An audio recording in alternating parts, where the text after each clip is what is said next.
দুহাত দিয়ে ভালো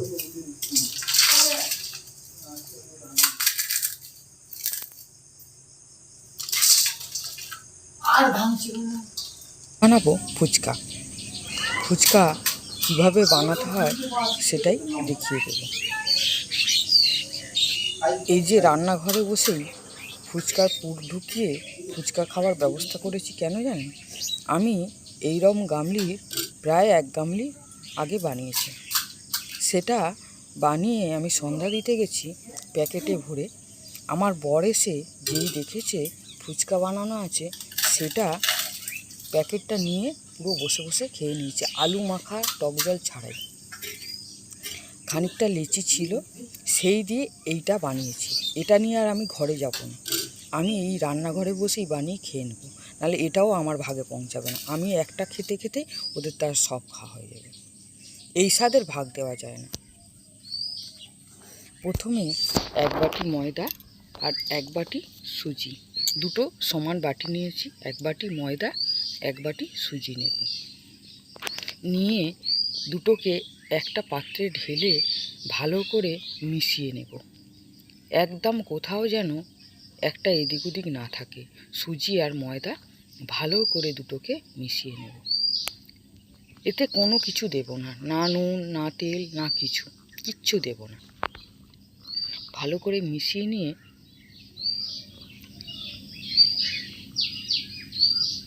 অল্প অল্প করে জল দেব আর ভালো করে মাখিয়ে নেব। একদম অল্প করে জল দেব।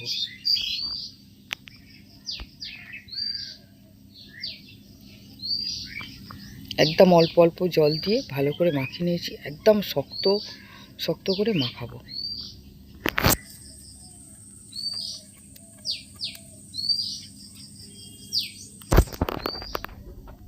ভালো করে ঠেসে ঠেসে ঠেসে ঠেসে একটা শক্ত মতো ডো বানিয়ে নেব।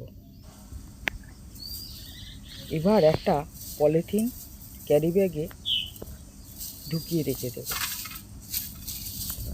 আধ ঘন্টা হোক 1 ঘন্টা হোক রেখে দেব। এবার 1 ঘন্টা পর দেখব। এই 1 ঘন্টা পর আমি অনেক কাজবাজ সেরে এসে এবার ফুচকা বানাতে বসেছি। ফুচকা বানাতে কিন্তু অনেক সময় লাগে। ফুচকা বানাতে খরচা যত না হয়, খাটনি প্রচুর হয়। এই জন্যে ফুচকার দাম এত। এই ময়দাটাকে 1 ঘন্টা পরে আবার খুলে নিয়ে ভালো করে কষে নেব।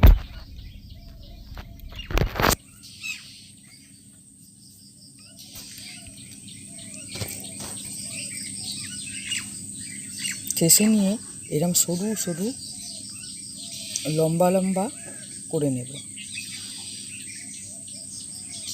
এই যে দেখছেন, আমার বাড়ির যা কিছু মাখা হোক খাওয়া হোক সব কিছু ওকে দিতে হবে। ও হচ্ছে বাড়ির দারোগা বাবু, 15 বছর ধরে আছে। ওর গুণের কথা বলে শেষ করা যাবে না।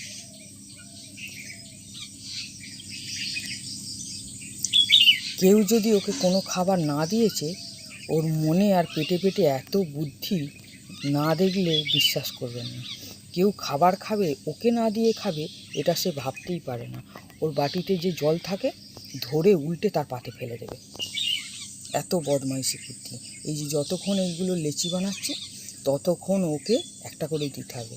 ও একটা করে নেবে, একটু করে মুখে দেবে, দিয়ে জলে চুবিয়ে ফেলে দেবে। এবার জলটাকে উল্টে আবার চাইতে আসবে। ঠিক এইভাবে ছোট ছোট করে লেচি বানিয়ে নেবেন।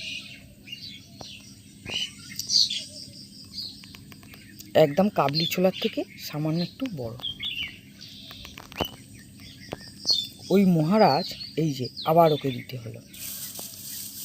এর 15 বছর আগেকার সব কথা মনে থাকে। সব সময় ও বক বক করে না অযথা।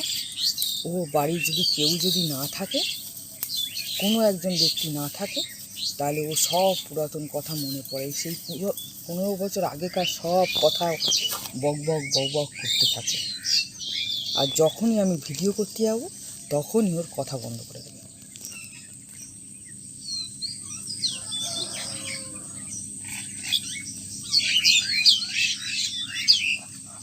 এটা আমি বেলুন চাকি দিয়েই করতে পারতাম, কিন্তু চাকি তো কাঠের হয়, তাতে একটু টেনে রাখতে পারে, এই জন্য আমি স্টিলের নতুন থালাতেই করব।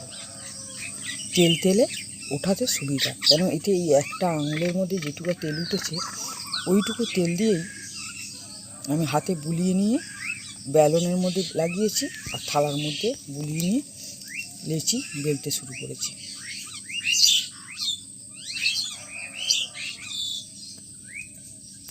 ফুচকা তো আর সমান হয় না, ফুচকার দোকানে সব ফুচকা কি সমান হয়? তা নাহলে তো আমি ছোটো কাটার দিয়ে কেটে নিতে পারতাম, সেটা দেখতে ভালো লাগবে না, কোনোটা বড় কোনোটা ছোট। আমি একটা অনেক বড় বড় ফুচকা বানাবো। লিচিগুলো সমান কাটা হয়নি,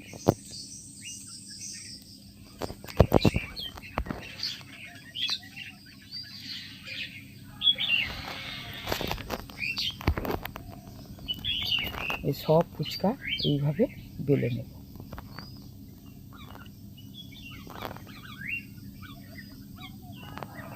বেলে একটা কাপড় বিছিয়ে নেব, তাতে করে রেখে দেব। রেখে এরকম সব ফুচকা বিছিয়ে নেব, তারপরে ঢেকে দেব। এটা অন্তত অনেকক্ষণ 2 ঘন্টা ঢেকে রাখলে হবে।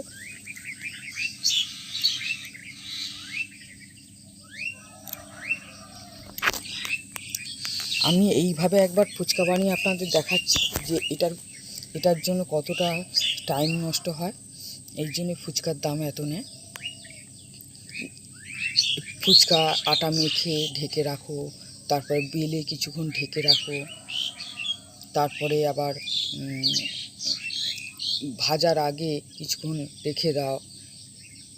এই সব টাইম নষ্ট না করেই একদিন দেখাবো, সঙ্গে সঙ্গে আটা মাখবো, ভাজবো আর সঙ্গে সঙ্গেই খাবো। কিভাবে করি আর একদিন দেখাবো। ধনে, জিরে আর শুকনো লঙ্কা, 2 চামচ ধনে, 2 চামচ জিরে, 5 থেকে 6টা শুকনো লঙ্কা নিয়ে ভেজে গুঁড়ো করে নেব।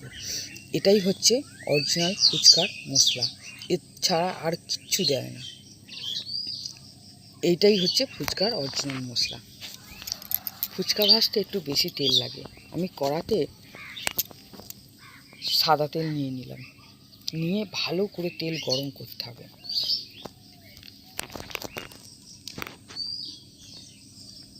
বেশ ধোঁয়া ওঠা তেল গরম করে তবে ফুচকা ভাজতে হয়, তবে ফুচকা ফুলবে, আর নইলে ফুচকা ফুলবে না, চিপসে যাবে। এই যে ফুচকাকে এরকমভাবে নাড়াতে হয়, নাড়ালে ভালো ফুলে, একদম বেলুনের মতো ফুলে যায়।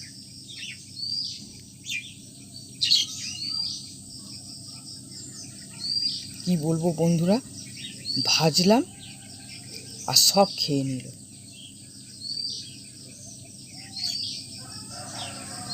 সবাই মিলে ভাগ করে খায় তা না, প্যাকেট ধরে আমি সন্দেশ দিতে গেছি, সব খেয়ে নিয়েছে। আমাকে এর জন্য আবার ভাজতে হলো।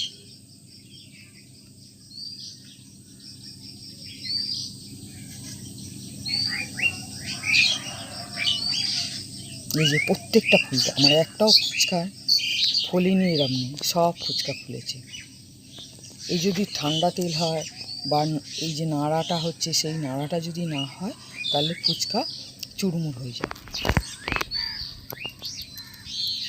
একসঙ্গে অনেক ফুচকা দিলে সেইভাবে তো নাড়া যায় না, সেই জন্যে সেগুলো চুরমুর হয়ে যায়।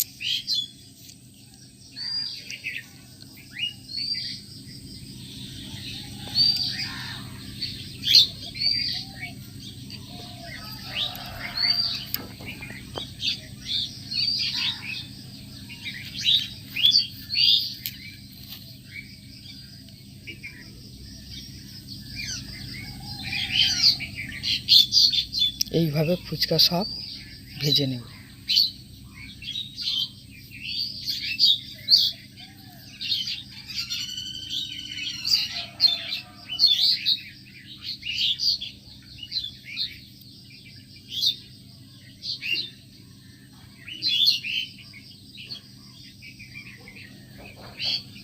আলু সিদ্ধ নিয়েছি, খোসা শুদ্ধ সিদ্ধ করে নেব। খোসা শুদ্ধ না সিদ্ধ করলে জল জলে হয়ে যায় আলু। খোসা শুদ্ধ সিদ্ধ করে নিয়ে আলু ভালো করে ছাড়িয়ে নিয়ে ঠেসে নেব। এতে দেব ধনে, জিরে, শুকনো লঙ্কা, ভেজে গুঁড়ো করা, কাঁচা ছোলা। বন্ধুরা, আমি মটরও সেদ্ধ করেছিলাম, আমার প্রেসার কুকারে দিয়েছি, সব মটর গলে গেছে, এই জন্য মটর দিয়ে দেখাতে পারলাম না। পেঁয়াজ কুচানো, একটা পেঁয়াজ ভালো করে কুচিয়ে নিয়েছি, ধনে পাতা, কাঁচা লঙ্কা, বিট লবণ দিয়ে ভালো করে মাখিয়ে নেব। এতে একটু গন্ধরাজ লেবু দিয়ে দেব আলু মাখার মধ্যে। আর হচ্ছে তেঁতুল জল, এক মুঠো তেঁতুল নিয়েছি, সেই তেঁতুলকে জলে ভিজিয়ে রেখেছিলাম, তাতে বিট লবণ, ধনে পাতা, ধনে, জিরে, শুকনো লঙ্কা ভেজে গুঁড়ো করা আর লেবু রস দিয়ে ভালো করে তেঁতুল জল গুলে নিয়েছি। এবার আমি রান্নাঘরে বসেই খেয়ে আপনাদের দেখাবো। আগে বানিয়েছিলাম যে 1 প্যাকেট বানিয়ে রেখেছি, বানিয়ে প্যাকেটে ঢুকিয়ে গিঁট বেঁধে রেখে দিয়েছি, দিয়ে আমি সন্ধ্যা দিতে গেছি।